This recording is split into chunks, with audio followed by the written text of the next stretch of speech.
This is Chantal from the Purring Cat Studio. Welcome to my channel. So this is part 2 of the journal making process that I said I would film.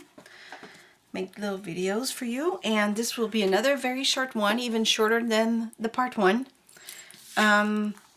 So let me explain what I've already done. You've seen in the part 1 that we did the inside and the outside of this journal. What I did though off camera is I did go ahead and put this here. It's just a tag that I decided to use as a belly band, and just let me show you. See, you can the reason I put it right away is because I knew I wanted to put these eyelets, right? And they make so much noise because I don't have this crocodile, I think it's called, like that machine there, like a punch maker, a hole maker punch, but it puts this in. I don't have that. What I have is, and unfortunately now this is all messy thanks to my cat. Last night she had a ball and all my beads were on the floor and this was on the floor, so I had little compartments like this, see, where everything is separated by color, and also the well, I don't know if you call it the top, the thicker part of this, and then the thing you put in the back, all nicely separated. Some of them are still separated, but this whole section is all messy now, so I'll see. Maybe one day watching TV, or just if I'm extremely bored, which it never happens. I'm always busy. But anyways, I use this kit. That's what I was trying to say.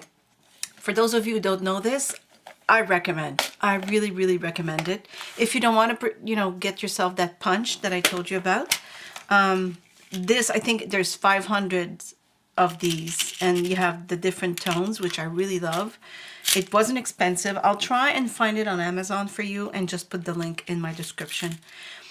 This thing, you hammer wherever you decide to have a hole, and it goes through a lot of layers, but just make sure you're on a hard surface, like I have this wood shelving unit next to me where I put a lot of my craft stuff, and on top of that I have, let me show you, I have just this old board I got at dollar store, and that's what I used to when I need to poke holes in something, and when I do this, I know that once this is like stuck in there in this pad, I know that I went through all the layers of the journal.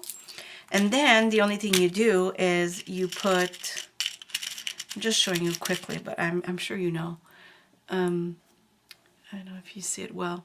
So you would put this here, or actually you could just put it right through the where you want it to be. Then you put this right here, and then you would put those thinner ones that I just told you about that my cat mixed up. These thinner ones you put in the back, and once that's done, you just put this over like this, and you hammer down until it's all nice and solid, and there you go. I don't mind doing them myself. Like, I know that tool would be useful, but I went to Michael's the other day and I found that they sold like little packs of these, but only like one color, and quite expensive I found for the amount. This, I'm not kidding, I don't mind that I have to hammer every hole that I make, or every tag that I make to do them. I enjoy the process really, and it's no big trouble, I find, for the amount I got for that price. So anyways, that's the reason why you see that this is already done. I really couldn't bring myself to hammer in your ears. Okay, so this will be a quick one. I really just want to add the corners, and you know what, I should have, okay, I got them. So I'm going to show you how I put these metal corners. Also from Amazon. I'm not kidding. It's like I am promoting Amazon and I'm not even getting paid. But The reason is because, especially during this pandemic, I was really, really trying to avoid stores. And you know, I'm all for encouraging local stores, absolutely. It just so happens that I don't really have any of these around anyways, except for Michael's. And not to be mean, but sometimes I find they're really pricey. Okay, so I just put a tiny bit of glue, just for a extra adherence, you know, although once you use your pliers on these corners, I'm not even sure that the glue does anything, but it's just for my peace of mind. So I'm just gonna, what I do is, instead of pressing really hard on the plier right from the start, I go by tiny little squeezes, because I find that if you press, let me try and find an angle for you. If you press hard the first, like right away, I find that it opens up and then it goes away from the journal. I'm trying to do this so that you can see, but at the same time so I don't ruin my journal. So I'm sorry if it looks a little strange the way I'm doing this, but it's the first time I make a journal and record, right? So there we go. And that's it. It's as easy as this. And I find that it adds a lot of interest and the journal looks more finished. Now, again, you know, there are different kinds of journals. I was saying the other day about the junk journals, and I think they're called Smash Books or something. Anyways, I technically, if I want to be super honest with you, I don't even know what I would call these, but I just call them journals, and whatever the theme of them is, then that's what it's called. So if you go on my Etsy shop, or if you go on my YouTube channel to see the other, I presented 2 journals so far. I have a lot more, but you know, I didn't have time to film yet because I just started this filming business here. Yeah, but like if it's, I don't know, like one of my kits was the journal, the flower market, so I called it the Flower Market Journal. The other one was a recipe notebook journal. I called it the Recipe Notebook Journal. You know, easy peasy, nothing complicated. It's actually, you know what? It's mostly for me to understand myself when I'm posting something, putting something on my Etsy shop. Otherwise, I would get very confused with everything. So, I mean, you should see my computer right now. Oh my goodness. All the files for my digital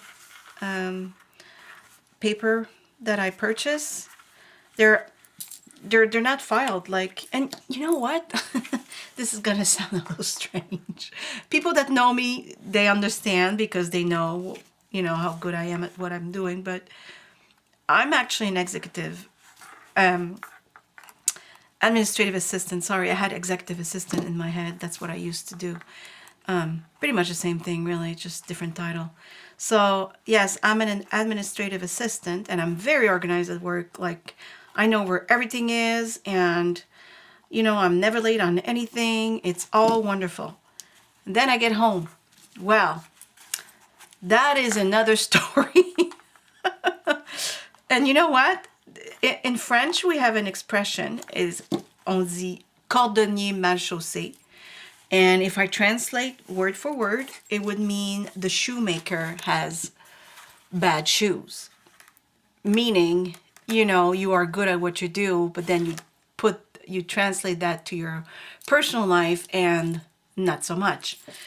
And you know what? It might just be me, but at home, I'm not super organized. So, but you know what? For my crafting space, I must say I'm doing pretty good, but I will eventually have to stop myself and reorganize as I go. If I let it go for 6 months, you're barely going to be able to find me in my studio. So I'm going to try and be a little careful about that. But anyways, so I promised you a short video that is a very short for me because it's barely 10 minutes.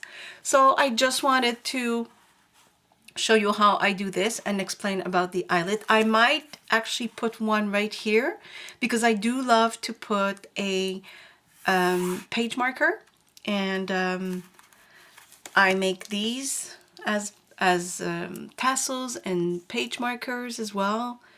So I might do that, and I'll show you that in the, if I end up doing it. I won't hammer in your ears, as I said, but you'll see it in the part 3 of this journal.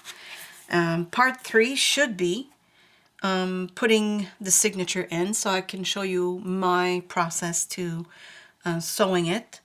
There's many other videos that will show you that as well, but I'll show you how I personally do it. So thank you again for watching. Please don't forget to like, comment, or subscribe to my channel. I will really appreciate it. And thank you for watching. See you soon. Bye-bye.